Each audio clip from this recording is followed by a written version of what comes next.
যুক্তরাষ্ট্রের প্রেসিডেন্ট নির্বাচনের আগে ডেমোক্র্যাট প্রার্থী কমলা হ্যারিসের সঙ্গে আর কোনো বিতর্কে অংশ নেবেন না ডোনাল্ড ট্রাম্প।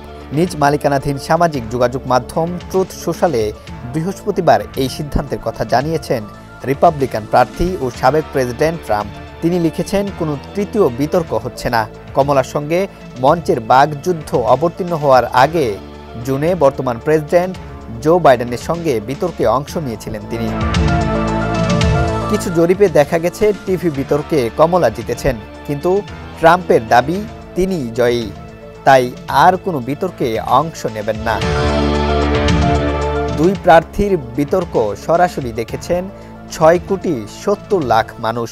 250-টিরও বেশি ডিজাইন অপশন নিয়ে ওয়ালটন স্মার্ট ফ্রিজ, বোঝে আপনার প্রয়োজন। বিতর্কের পর দুইজনেই তাদের প্রচারে ফিরে গেছেন।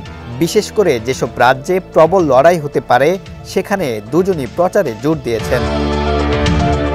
বৃহস্পতিবার রয়টার্সে প্রকাশিত এক জরিপে দেখা গেছে বিতর্কটি অন্তত আংশিক বা সম্পূর্ণ সোনা ভোটারদের মধ্যে 53% এই ডেমোক্র্যাট প্রার্থীকে জয়ী মনে করছেন, যেখানে ট্রাম্পের জয়ের পক্ষে মত দিয়েছেন মাত্র 24% ভোটার।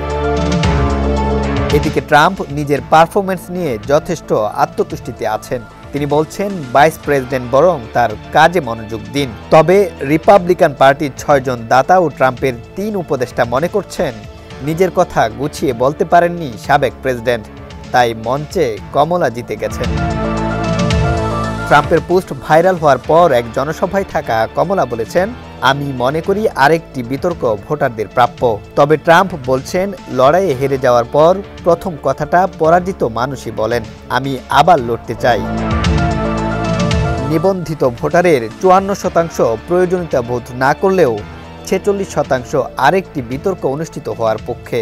এদিকে ট্রাম্প এখন এরিজোনায় প্রচার চালাচ্ছেন।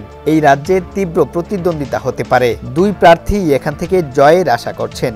সেখানে একটি জনসভায় ট্রাম্প বলেছেন, নভেম্বরে নির্বাচনে তিনি জিততে পারলে কর কমাবেন, সেক্ষেত্রে ওভারটাইমের উপর কর তুলে নেওয়া হবে। এর আগে তিনি বলেছিলেন, টিপসের উপর কোনো কর বসানো হবে না।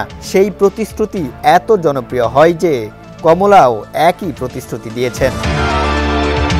অন্যদিকে নর্থ ক্যারোলিনায় এক জনসভায় বক্তৃতা দেন কমলা হ্যারিস। নর্থ ক্যারোলিনা হচ্ছে দোদুল্যমান স্টেট, যেখানে দুই প্রার্থী জয়ের আশা করছেন।